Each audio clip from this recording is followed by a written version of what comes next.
No doubt घर की decoration और मैनेजमेंट तो होता ही इम्पॉर्टेंट पार्ट है, लेकिन जो सबसे इम्पॉर्टेंट पार्ट है वो है घर की क्लीनिनेस। जी हाँ, अगर घर अच्छे से साफ सुथरा ही नहीं है तो चाहे जितना मर्जी इसको संवार लें, निखार लें, वो अच्छे से दिखेगा ही नहीं।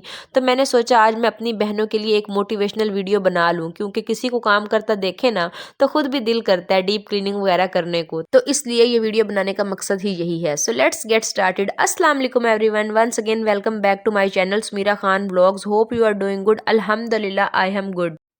तो जी सबसे पहले मेरे दिन का आगाज़ नाश्ते से होता है। नाश्ता आपने ज़रूर करना है, आपने इसको स्किप नहीं करना। आप खुद देखेंगे कि अगर आप नाश्ता ना करें तो आपको कैसा फ़ील होगा। आपका पूरा दिन सुस्ती में गुजर जाएगा, आप बिल्कुल एनर्जेटिक फ़ील नहीं करेंगी, बहुत ज़्यादा लेज़ीनेस होगी, रूटीन भी सेट नहीं होती। ठीक है, आप लोग चाहे जितना मर्ज़ी काम कर लें, आपको फ़ील ही नहीं होगा कि आपने कोई काम किया, क्योंकि हमारी जब तक हम लोग एक शुरू से रूटीन बनी होती है ना कि जब तक हम लोग नाश्ता ना करें भरपूर तरीके से, तब तक ना हम लोग को एनर्जेटिक फील नहीं होता, लेज़ीनेस सी, और ना वो रूटीन नहीं सेट होती। ऐसे लगता है कि जैसे हम लोगों ने कोई काम किया ही नहीं। ठीक है, तो आप लोगों ने भरपूर नाश्ता अच्छे तरीके से करना है। वो एक कहावत भी बनी हुई है कि जो नाश्ता है वो राजाओं महाराजों की तरह करना चाहिए।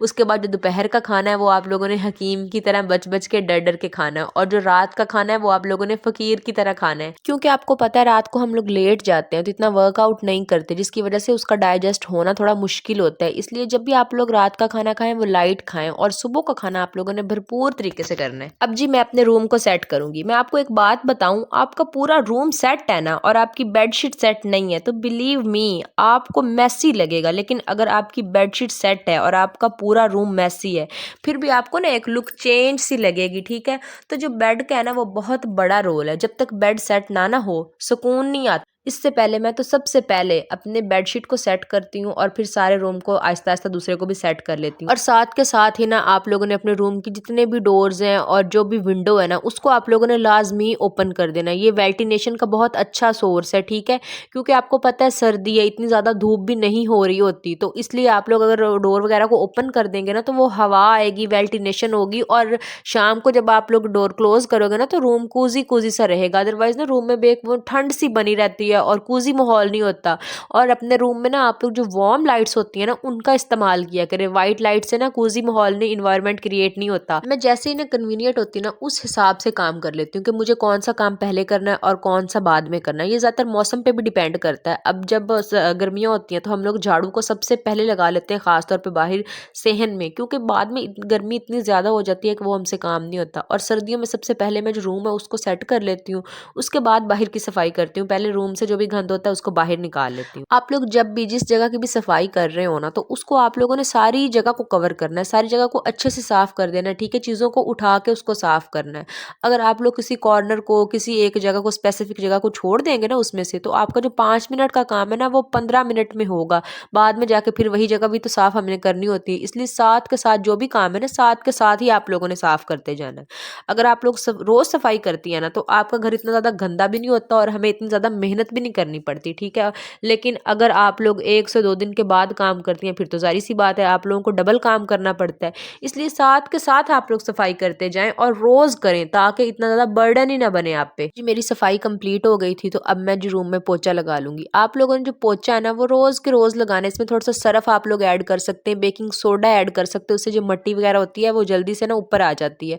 उसके अलावा जो मेरे पास लिक्विड था फैब्रिक कंडीशनर का, ठीक है, कंफर्ट फैब्रिक कंडीशनर का, वो मैंने इसमें ऐड कर दिया। इससे ना बहुत रूम महका महका सा और ना इसमें अच्छी सी फ्रेगनेंस से अच्छे से वाइब आएंगे और पुरसकून सा माहौल हो जाता है ना, जैसे रूम का अच्छा माहौल क्रिएट हो जाता है। वो आप लोगों ने पोछा ज़रूर लगाना है और आप लोग बैठ के लगाया करें, इससे आपका वर्कआउट भी हो जाता है और आपका वेट भी कम होता है। एक किस्म की एक्सरसाइज होती है ये। ठीक है, और ना मैं एक बात बताऊँ, हम लोग जितनी रूम की सफाई कर लें, पोछा वगैरह ना लगाएं तो रूम नीट नहीं होता, नीटनेस आती ही नहीं है। जैसे ही पोछा लगाते रूम शाइन करने लगता है।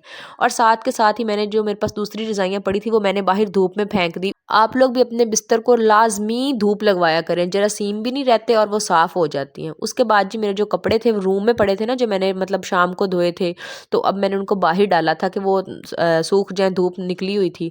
तो आप लोगों के पास जो कोट वगैरह होते हैं ना वो आप लोग अगर वैसे ही डाल देते हैं ना तो वो इतना जल्दी ड्राई नहीं होते। तो आप लोगों के पास अगर हैंगर है तो हैंगर में आप लोगों ने कोट हो गया बच्चों के या बड़ों के इस तरीके से हैंग कर देंगे ना तो जिसका पानी होता है वो आसानी से निचड़ जाता है सारा, और वो कोट जो है वो जल्दी ड्राई हो जाता है। मतलब एक दफ़ा आप लोग इस तरह डाल दें, उसके बाद आप लोग उसकी साइड भी चेंज करके डाल सकते हैं, ठीक है। उसके बाद आप लोगों ने मेरी पहले वाली वीडियोज़ में देखा होगा कि मक्की पड़ी हुई थी हमारे घर में। आज हम लोगों ने जी मक्की निकलवानी थी, तो ये वो आए हुए थे शेलर वाले, लेबर भी आई हुई थी।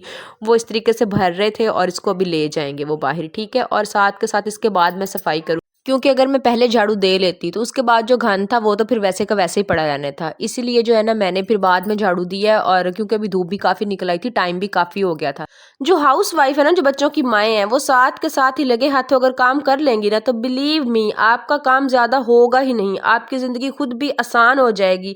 हर कोई आपको सलीकामंद कहने पर मजबूर हो जाएगा। आपने टाइम को खुद मैनेज करना है अपने काम के हिसाब से, जैसे आप कन्वीनियंट हो, अपने हस्बैंड को देखते हुए, अपने बच्चों को देखते हुए। किसी के फर्ज करें हस्बैंड ड्यूटी पे जाते हैं तो वो उस हिसाब से काम करेंगी, किसी के बच्चे स्कूल जाते हैं तो वो उस हिसाब से काम करेंगी। और प्रायोरिटी पे वो काम रखेंगी जो सबसे पहले ज़रूरी है। जैसा कि नाश्ता, जिन लोगों ने ड्यूटी पे जाना है तो उनके लिए पहले नाश्ता, बाकी बाद में काम, ठीक है। इस तरीके से आपने खुद टाइम को मैनेज करना है। उसके बाद जी मैं अभी आपको शूज़ दिखाती हूँ। ये जी मेरे बेटे के शूज़ हैं और ये मेरे शूज़ हैं। ये वो रबड़ के शूज़ होते हैं ना, लिलॉन जिसे बोलते हैं, वो जस्ट मेरे 500 के आए हैं और मेरे बेटे के 250 के आई थिंक सो। मैंने जब सर्दी शुरू हुई थी तब ये लिए थे। एक तो ये इतने आसानी से टूटते नहीं है, दूसरा इन शूज़ का ये फ़ायदा है कि अगर आप लोग इनको पानी में भी पहनेगी ना तो आपके पाँव पे कोई असर नहीं होगा। दूसरे हम शूज़ पहनते हैं ना, वो फ़ौरन से गीले हो जाते हैं और ठंड भी लगती है, सॉक्स भी गीली हो जाती हैं। ये एक तो जोगर स्टाइल के हैं कि फुल आपका पाँव उसमें कवर हो जाता है, दूसरा आपको ठंड नहीं लगती, और तीसरा आप लोग इसको चाहे डेली धोएं, चाहे दिन में 10 बार धो लें। या बच्चों को अब सारा दिन तो हम लोग पैम्पर में नहीं ना रख सकते, थोड़ी देर पैम्पर फ्री भी तो रखना होता है, तो उसके लिए ये बेस्ट है। अगर बच्चे मतलब वॉशरूम वगैरह कर दें बीच में तो उसका फिर ये आसानी है कि ये फ़ौरन से ड्राई हो जाते हैं। और जो लेडीज़ हैं वो कपड़े वगैरह वॉश करती हैं, बर्तन वॉश करती हैं, पानी वगैरह अक्सर ऊपर गिरता है, तो उसके लिए बहुत ज़्यादा बेनिफिट है। उसके बाद जी ये मेरी देवरानी ने बनाई थी जी बिरयानी, बहुत मज़े की थी। उन्होंने हमें दी तो मैंने खा रही, तो मैंने सोचा आपके साथ शेयर कर दूँ। आपकी किस किस की देवरानी इतनी कोऑपरेटिव है, ये इतनी अच्छी है जो मज़े मज़े के खाने बना के आपको देती है। जो ये रिश्ता होता है ना, ये बहुत नाजुक सा होता है, इसमें कंपटीशन भी बहुत ज़्यादा होता है कि अगर वो कुछ ले लें तो हम लोग कहते हैं कि हाय जी उन्होंने ये चीज़ ले लिया, हमारे पास क्यों नहीं है। क्योंकि वो एक शरीक का कहते हैं ना, जिस टाइप पे हम पंजाबियों का बड़ा ये मशहूर है, ये वो चीज़ होती है कि अगर वो चीज़ ले ले तो हम कहते हैं उन्होंने क्यों लिया, अगर हम लोग ले लें तो उनके दिल में होती है, ठीक है। तो मेरे लिए तो बेस्ट चीज़ ये है कि आप लोग एक दूसरे के लिए अच्छा सोचें। अगर उन्होंने कुछ अच्छा लिया तो आप अच्छा सोचें, पॉजिटिव सोचें। आप लोग ये उनसे जेलिस ना करें। आप लोग अल्लाह पाक से दुआ करें कि अल्लाह पाक आपको भी उसी हिसाब से उतना दे, ठीक है। तो साथ के साथ ही मैं जी आज मीट बना रही थी, कीमा। हम लोग पहले वैसे गोश्त बनाते हैं, तो मैंने सोचा कि चलो आपके साथ थोड़ी सी रेसिपी शेयर कर देती हूँ। आज मैं अपने हस्बैंड को बोला कि आप लोग कीमा लेकर आएँ, तो मैंने वो बनाना है। वो बड़े गोश्त का कीमा लेकर आए थे, तो मैंने कुकर चढ़ा दिया था। जो दूसरा गोश्त हम लोग पकाते हैं उस पर काफ़ी टाइम लगता है, जो कीमा होता है उस पर ज़रा कम टाइम लगता है। उसमें मैंने सारा कुछ इकट्ठा ऐड कर दिया था, टमाटर, मिर्च, मसाला, बाकी सारा कुछ। और मेरे पास ये कुछ आलू पड़े थे, मटर मैंने डालने थे, मटर अवेलेबल नहीं थे, तो फिर मैंने आलू ही काट लिए थे। और साथ में मैंने गरम मसाला और सूखा धनिया इसको अच्छे से क्रश कर लिया था। जब हम लोग भुनाई करते हैं या जब हम इसको लास्ट पे डालते हैं, इसकी बहुत अच्छी सी फ्रेगनेंस आती है और मज़ा आ जाता है खाने का। मतलब खाने का जो मज़ा होता है ना, वो दुबाला हो जाता है।